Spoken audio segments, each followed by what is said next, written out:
पढ़ना है आपको, विलयन पढ़ना है। कौन सा चैप्टर पढ़ना है? विलयन। विलयन को सॉल्यूशन, SOLUTION, सॉल्यूशन। आपको बात जानना होगा कि सॉल्यूशन कहते किसे हैं। दो या दो से अधिक पदार्थों के समांगी मिश्रण को विलयन कहा जाता है। अब देखिए, मिश्रण दो प्रकार के होते हैं। एक तो होता है आपका समांगी मिश्रण, दूसरा होता है विषमांगी मिश्रण। समांगी मिश्रण किसे कहा जाता है? समांगी मिश्रण एक प्रकार का ऐसा मिश्रण होता है जिसमें जब किसी पदार्थ को घोला जाता है तो वो पदार्थ अदृश्य हो जाता है। जैसे चीनी को जल में घोला जाए, चीनी को जल में घोला जाए, या नमक को जल में घोला जाए तो क्या हो जाता है? वो अदृश्य हो जाता है, दिखाई नहीं देता है। तो इस प्रकार के विलयन को हम समांगी मिश्रण कहते हैं। हम ये कह सकते हैं कि दोनों के कणों की साइज, विलेय के कणों की साइज और विलयन के कणों की साइज, दोनों के कणों की साइज, विलेय और विलायक के कणों की साइज दोनों की बराबर हो जाती है, तो इसे हम क्या कहते हैं? समांगी मिश्रण कहते हैं। जबकि विषमांगी मिश्रण एक ऐसा मिश्रण होता है जिनमें दोनों प्रावस्थाएं अलग अलग होती हैं। जैसे अगर हम बालू को जल में घोलते हैं, बालू को जल में घोलते हैं तो जल तो हमारा अलग दिखाई देता है और बालू हमारा क्या हो जाता है? अलग दिखाई देता है। तो इस प्रकार का कौन सा मिश्रण हो जाएगा? वो विषमांगी मिश्रण। हेटेरोजेनियस सॉल्यूशन बोला जाता है, उसको होमोजेनियस सॉल्यूशन बोला जाता है।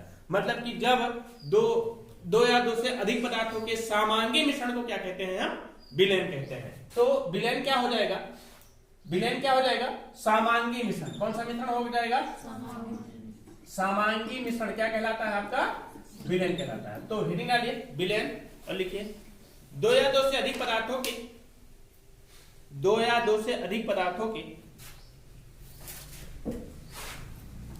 समांगी मिश्रण को, दो या दो से अधिक पदार्थों के समांगी मिश्रण को विलयन कहते हैं।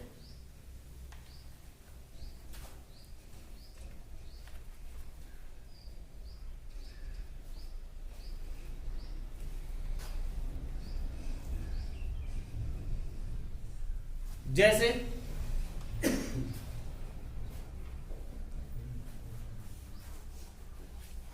नमक और जल का विलयन।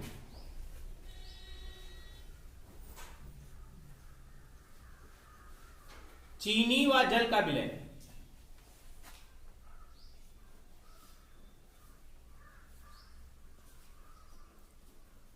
आदि।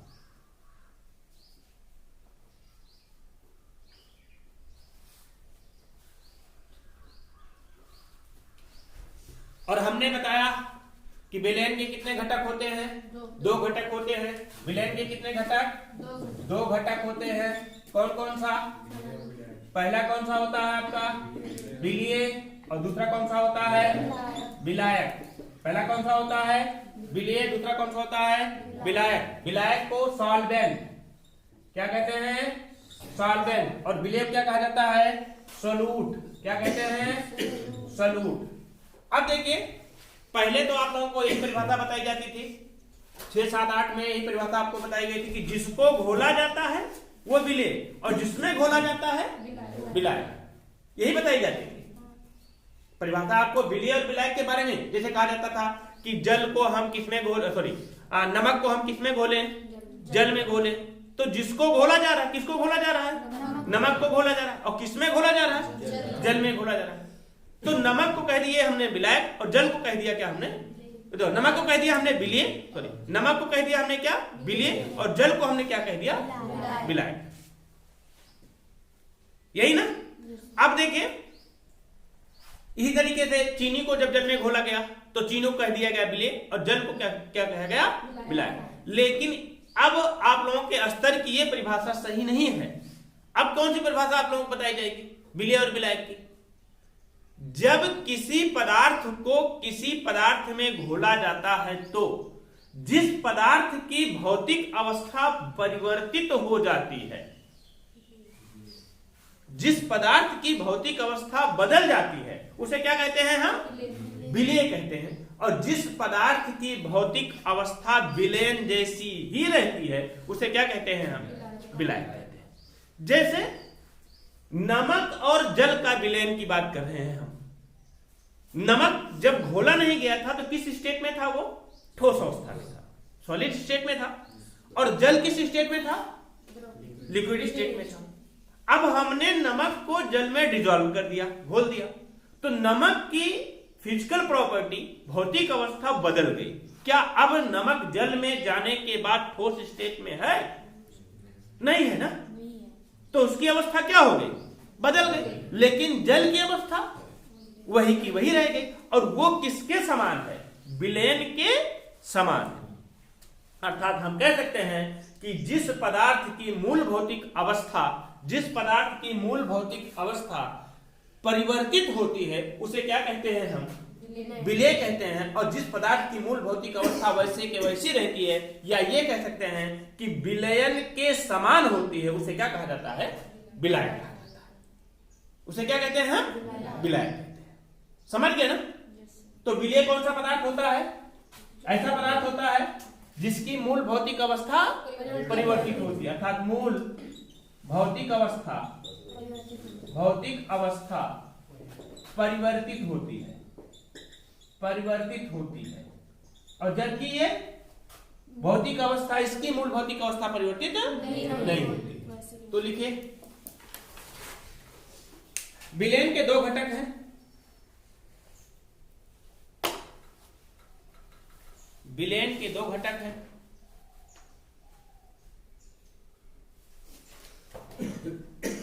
विलायक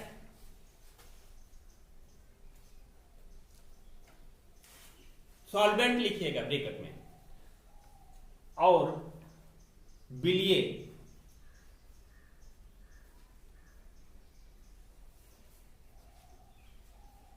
लिखिएगा क्या? सोल्यूट। अब पॉइंट बनाइएगा, विलायक।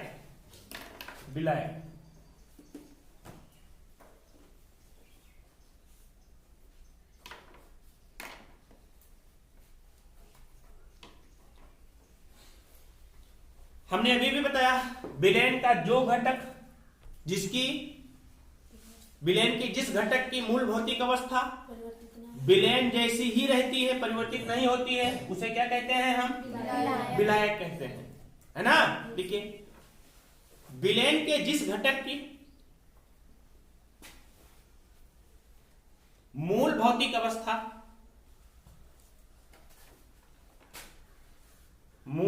अवस्था परिवर्तित नहीं होती है,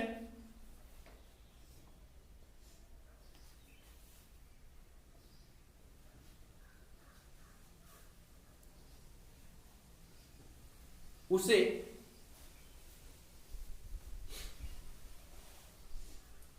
विलायक कहते हैं।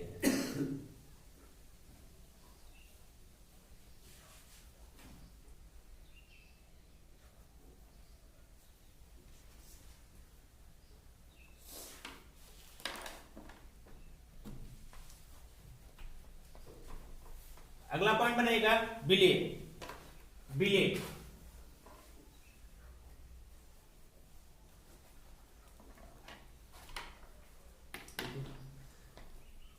विलयन के जिस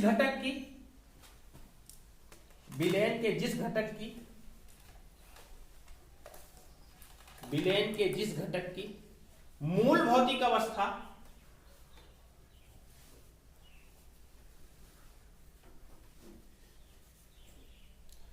परिवर्तित हो जाती है,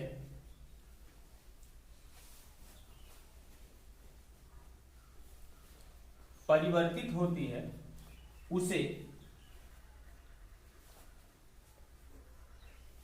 विलय कहते हैं।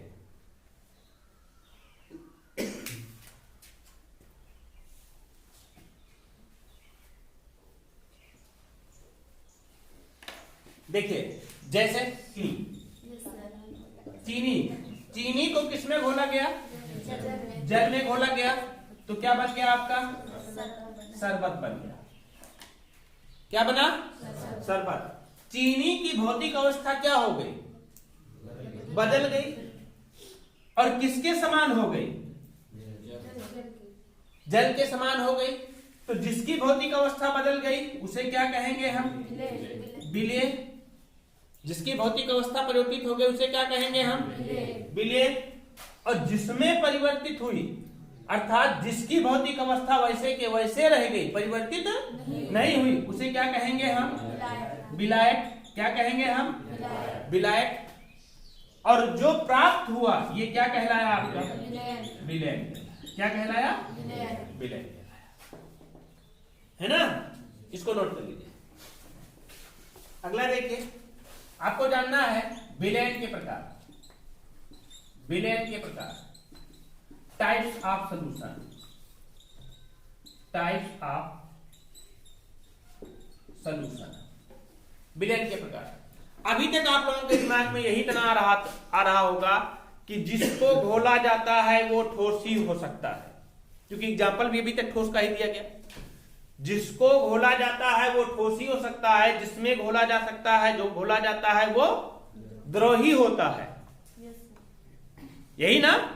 मतलब आपके दिमाग में बार बार यही आ रहा होगा कि विलीय पदार्थ को हम कहेंगे ठोस, और विलयन पदार्थ, जो विलायक पदार्थ होगा उसे कहेंगे हम, वो किस अवस्था में होगा?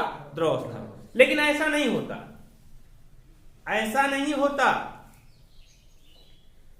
विलेय पदार्थ ठोस भी हो सकता है, द्रव भी हो सकता है, और गैस भी हो सकता है। और विलायक पदार्थ भी ठोस भी हो सकता है, द्रव भी हो सकता है, और गैस भी हो सकता है। मतलब कि विलेय और विलायक की भौतिक अवस्था एक ना हो करके उसकी भौतिक अवस्थाएं तीनों प्रकार की हो सकती हैं। विलेय के भी ठोस हो सकती हैं, द्रव भी हो सकती हैं, और गैस भी हो सकती हैं। और विलायक का भी हो सकता है ठोस, द्रव, गैस। इस आधार पर अभी तक के जो विलयन बताए गए हैं, कितने प्रकार के? 9 प्रकार के विलयन बताए गए हैं। कितने प्रकार के? 9 प्रकार के विलयन बताए गए। पहला कौन सा? ठोस का ठोस में। ठोस का ठोस में। दूसरा कौन सा? ठोस का द्रव में। ठोस का द्रव में। और तीसरा कौन सा? ठोस का गैस में, है ना? और चौथा कौन सा आपका? द्रव का द्रव में। फिर पांचवा द्रव का किसमें? ठोस में। और छठा द्रव का किसमें? गैस में। और सातवां देखिए, गैस का गैस में। गैस का गैस में। फिर आठवां गैस का द्रव में। और 9वां कौन सा? गैस का ठोस। कुल मिलाकर के हमने यही बताया अभी तक आप लोगों को कि विलयन के दोनों घटक की भौतिक अवस्थाएं तीनों प्रकार की हो सकती हैं। ठोस, द्रव, गैस हो सकती हैं। विलेय भी ठोस, द्रव, गैस हो सकता है, और विलायक भी ठोस, द्रव, गैस हो सकता है। इस आधार पर दोनों को मिलान करने के बाद कुल कितने प्रकार के विलयन बन सकते हैं? 9 प्रकार के विलयन बन सकते हैं। ठोस का ठोस में, ठोस का द्रव में, ठोस का गैस में, द्रव का द्रव में, द्रव का ठोस में, द्रव का गैस में, फिर गैस का गैस में, गैस का द्रव में, गैस का ठोस में। समझ पा रहे ना? तो लिखिए ठोस विलयन के प्रकार, विलयनों के प्रकार।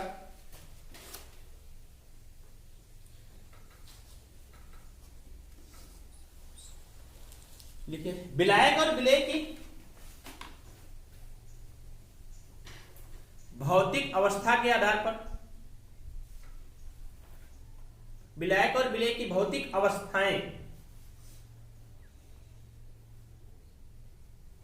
ठोस, द्रव व गैस कुछ भी हो सकती, ठोस, द्रव, गैस हो सकती है।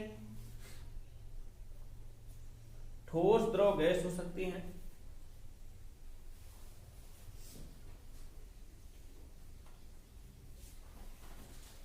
इस आधार पर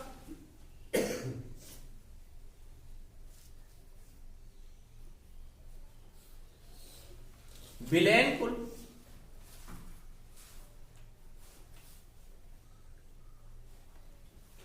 कितने प्रकार के? 9 प्रकार के होते हैं।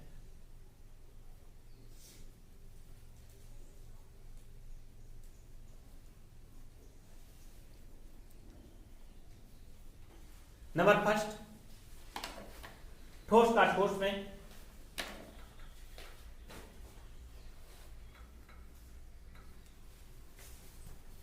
नंबर सेकेंड,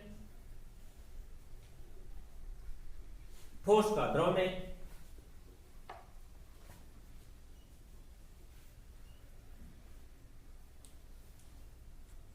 अगला नंबर ठोस का गैस में,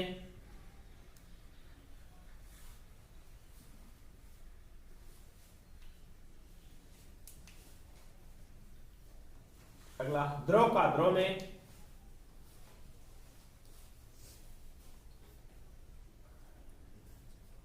अगला द्रव का ठोस में,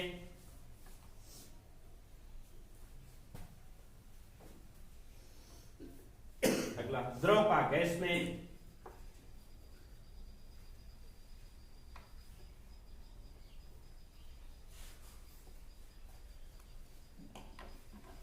अगला गैस का गैस में,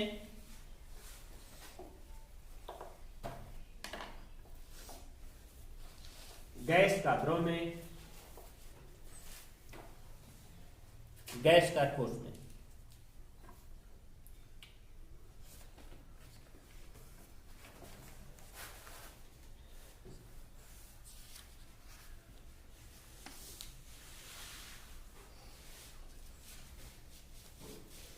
अब जानना आपको है तनु विलयन। कौन सा विलयन? तनु विलयन, डाइल्यूट सॉल्यूशन।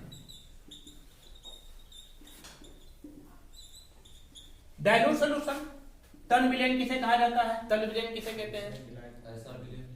ऐसा विलयन जिसमें विलेय की सांद्रता कम हो। विलेय की सांद्रता कम हो उसे क्या कहते हैं? तनु विलयन कहते हैं। और दूसरा कौन सा होता है आपका? सांद्र विलयन। मतलब कि तनु विलयन की बात करते हैं तो लिखेंगे हम क्या? ऐसा विलयन, विलयन जिसमें किसकी सांद्रता कम हो?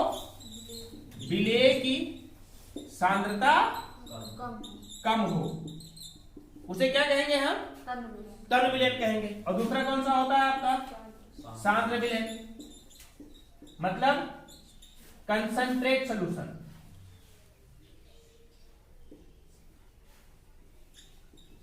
कंसंट्रेट सॉल्यूशन, कंसंट्रेट सॉल्यूशन किसे कहा जाता है? सांद्र विलयन किसे कहते हैं?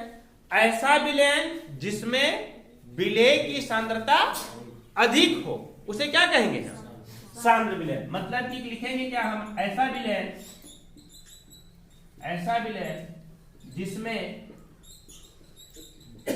विलेय की सांद्रता क्या हो? अधिक हो उसे क्या कहेंगे हम? सांद्र विलयन कहेंगे। तो हेडिंग बनाइए तनु विलयन, डाइल्यूट सॉल्यूशन।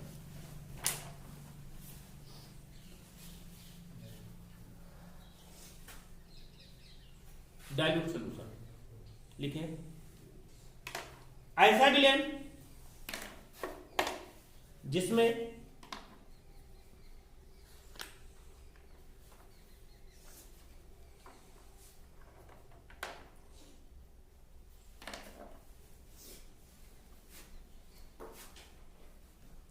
विलेय की सांद्रता कम होती है, जिसमें विलेय की सांद्रता कम होती है उसे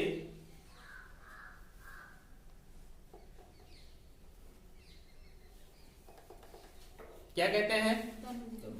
तनु विलयन। डाइल्यूट लिखिएगा, dilute, DILUT, DILUTE, dilute solution. अगला लिखिएगा कौन सा? सांद्र विलयन।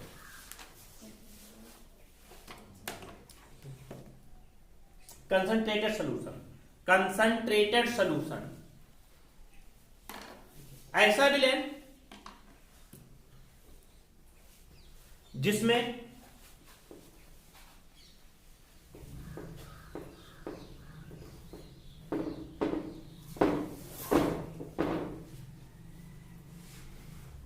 विलेय की सांद्रता अधिक हो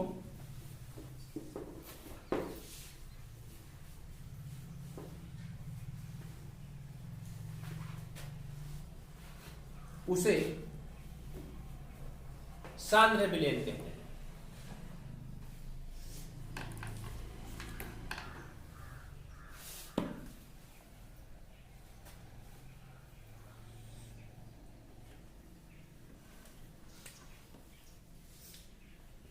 अगला देखिए, अगला आपको पढ़ना कौन सा है? संतृप्त विलयन। क्या पढ़ना है? संतृप्त विलयन, सैचुरेटेड सॉल्यूशन।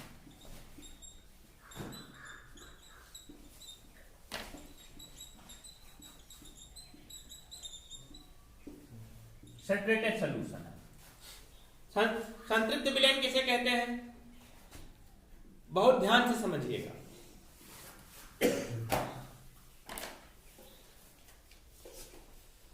जल की एक निश्चित मात्रा ले लें, जल की एक निश्चित मात्रा ले लें किसी पात्र में, किसी पात्र में हम जल की एक निश्चित मात्रा ले लिए, हमने इसमें थोड़ा सा चीनी अर्थात विलिय डाला, चीनी डिजॉल्व हो गई, घुल गई, और थोड़ा सा चीनी हमने इसमें डाला, वो भी घुल गई, और थोड़ा सा डाला, वो भी घुल गई। इस तरीके से डालते गए, घुलती गई, डालते गए, घुलती गई। बट एक कंडीशन अब ऐसे आ गई, अब और अधिक विलय इसमें हम डाल रहे हैं अर्थात चीनी डाल रहे हैं, तो वो घुल नहीं रही है, वो क्या हो जा रही है? यहीं पेदे में जाकर के नीचे बैठ जा रही है। अब इस प्रकार का बना विलयन क्या कहलाएगा? संतृप्त विलयन कहलाता है। मतलब कि अब इस जल की निश्चित मात्रा में और अधिक विलेय पदार्थ को घोलने की क्षमता नहीं रह गई है। तो इस प्रकार के बने विलयन को कौन सा विलयन कहेंगे? हम संतृप्त विलयन कहेंगे। मतलब कि निश्चित दाब पर किसी विलायक की निश्चित मात्रा में, किसी विलायक की निश्चित मात्रा में जितना अधिक विलेय पदार्थ घोला जा सकता है और घोलने के बाद जिस विलयन का निर्माण हो सकता है, उसी विलयन को क्या कहते हैं? हम संतृप्त विलयन कहते हैं। अभी भी हमने बताया ना कि जल की एक निश्चित मात्रा ले लेते हैं, जल की एक निश्चित मात्रा लेने के बाद उसमें क्या करते हैं? हम किसको डिजॉल्व करते हैं? चीनी को डिजॉल्व करते जाते हैं, डिजॉल्व करते जाते हैं, डिजॉल्व करते जाते हैं, और एक अवस्था ऐसी आती है कि अब उसमें हम चीनी को डिजॉल्व नहीं कर सकते, वो चीनी डिजॉल्व नहीं होती है, जाकर के इसी पेदे में नीचे बैठने लगती है। तब अब इस प्रकार का जो विलयन बन गया, इस प्रकार का बना विलयन कौन सा कहलाता है? वो संतृप्त विलयन कहलाता है। कौन सा विलयन कहलाता है? संतृप्त विलयन कहलाता है। तो संतृप्त विलयन की परिभाषा हम कैसे बताएंगे? कि जब किसी भी विलयन की ऐसी अवस्था आ जाती है कि उसमें और अधिक विलेय पदार्थ को घोला नहीं जा सकता है, तो इस प्रकार से बने विलयन को क्या कहते हैं? हम संतृप्त विलयन कहते हैं। कौन सा विलयन कहा जाता है? संतृप्त विलयन कहा जाता है। तो लिखिए संतृप्त विलयन। लिखिए जल की किस ऐसे लिखिए, जल की एक निश्चित मात्रा लेकर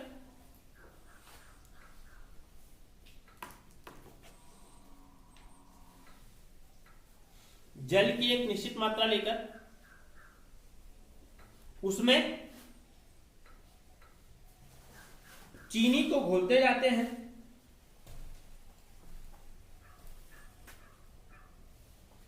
घोलते जाते हैं,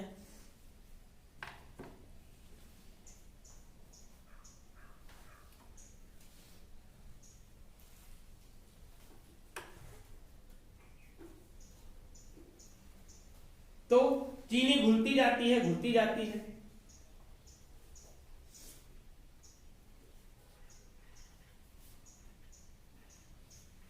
किंतु अब एक अवस्था ऐसी आ जाती है कि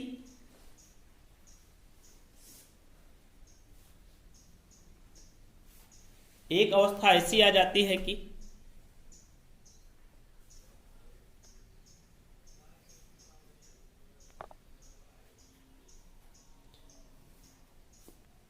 चीनी का घुलना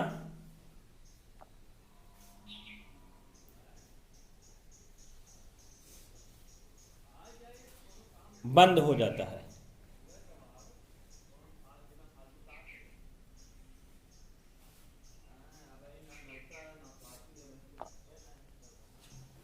चीनी का घुलना बंद हो जाता है, अर्थात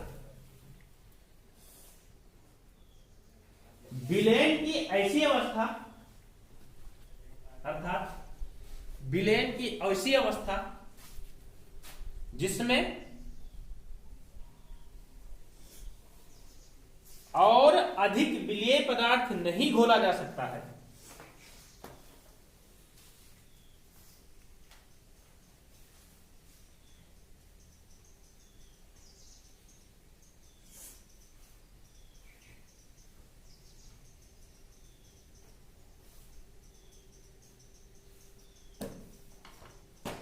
और अधिक विलेय पदार्थ नहीं घोला जा सकता है, संतृप्त विलयन कहलाता है।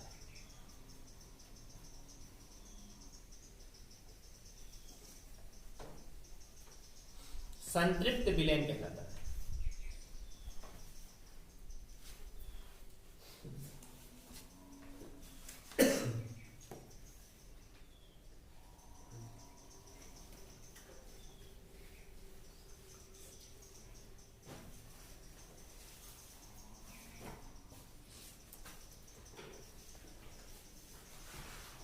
अगला लिखिए, अगला पढ़ना है आप लोगों को, विलेयता, सॉल्युबिलिटी।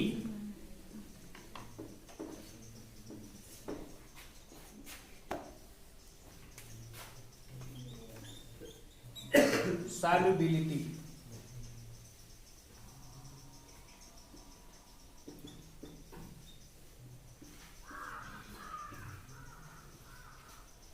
सॉल्युबिलिटी, विलेयता।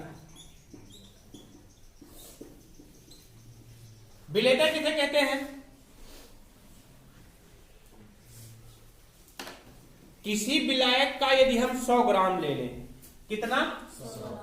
100 ग्राम ले लें, कोई विलायक हो, विलायक की जरूरी नहीं है कि जल ही हो, विलायक जल विलायक वो है, मैं नहीं कह सकता हूं जल विलायक नहीं है। जल तो एक सार्वत्रिक विलायक है, यह माना जाता है कि जल में लगभग समस्त चीजें क्या हो सकती हैं, घुल सकती हैं। जल एक सार्वत्रिक विलायक है, लेकिन ये जरूरी नहीं कि हम यहां जल ही ले लें, कोई भी विलायक ले लें, बहुत सारे विलायक हैं। तो जल ले लेते हैं, मान लीजिए एक सार्वत्रिक विलायक ही ले लेते हैं, जल ले लेते हैं, और जल लेने के बाद इसका कितना ग्राम लेते हैं? ओनली 100 ग्राम। अब इसमें किसी विलेय पदार्थ को हम डिजोल्व करते हैं, घोलते जाते हैं, घोलते जाते हैं, घोलते जाते हैं, और एक अवस्था ऐसी आती है कि 100 ग्राम के विलायक में, 100 ग्राम के विलायक में एक निश्चित मात्रा ही घुल पाएगी, एक निश्चित मात्रा ही घुल पाएगी। ये सोचो कि बहुत अधिक मात्रा घोली जा सके तो यह संभव नहीं है, तो एक निश्चित मात्रा ही घोली जा सकती है, और जितनी निश्चित मात्रा घोली जा सकती है 100 ग्राम के विलायक में, वही उस विलायक की क्या कहलाती है? विलेयता कहलाती है। अर्थात हम कह सकते हैं कि किसी भी 100 ग्राम के विलायक में घोले जा सकने वाले विलेय पदार्थ की वह निश्चित मात्रा, 100 ग्राम के विलायक में, किसी 100 ग्राम के विलायक में घोले जा सकने वाले विलेय पदार्थ की निश्चित मात्रा, उसकी क्या कहलाती है? विलेयता कहलाती है। लेकिन एक चीज और ध्यान नहीं रखोगे, किसका? ताप घटने बढ़ने ना पावे, ताप भी क्या रहे? स्थिर ताप रहे, स्थिर ताप पर ही प्रक्रिया होनी चाहिए। ये अर्थात हम पूर्ण परिभाषा कैसे बनाएंगे? स्थिर ताप पर 100 ग्राम के विलायक में घोले जा सकने वाले विलेय की निश्चित मात्रा, मतलब किसकी? विलेय की निश्चित मात्रा, विलेय की निश्चित मात्रा ही उसकी क्या कहलाती है? विलेयता कहलाती है। क्या कहलाती है? विलेयता कहलाती है। किसी 100 ग्राम के विलायक में घोले जा सकने वाले निश्चित ताप पर, किसी 100 ग्राम के विलायक में निश्चित ताप पर घोले जा सकने वाले विलेय पदार्थ की निश्चित मात्रा क्या कहलाएगी? उसकी विलेयता कहलाएगी। समझ रहे ना? तो लिखिए,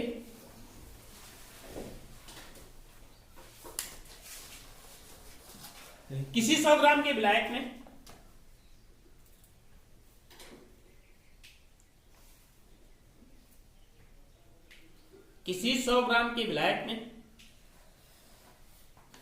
निश्चित ताप पर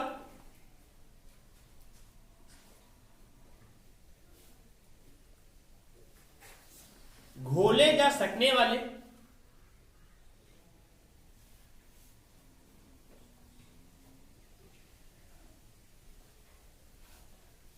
विलेय पदार्थ की निश्चित मात्रा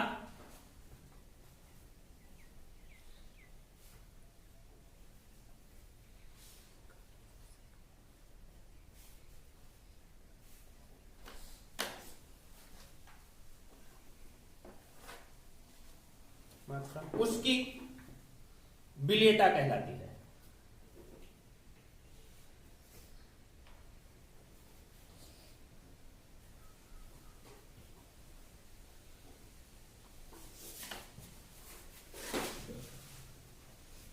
उसकी विलेयता कहलाती है। अब पॉइंट बना लीजिए, विलेयता को प्रभावित करने वाले कारक।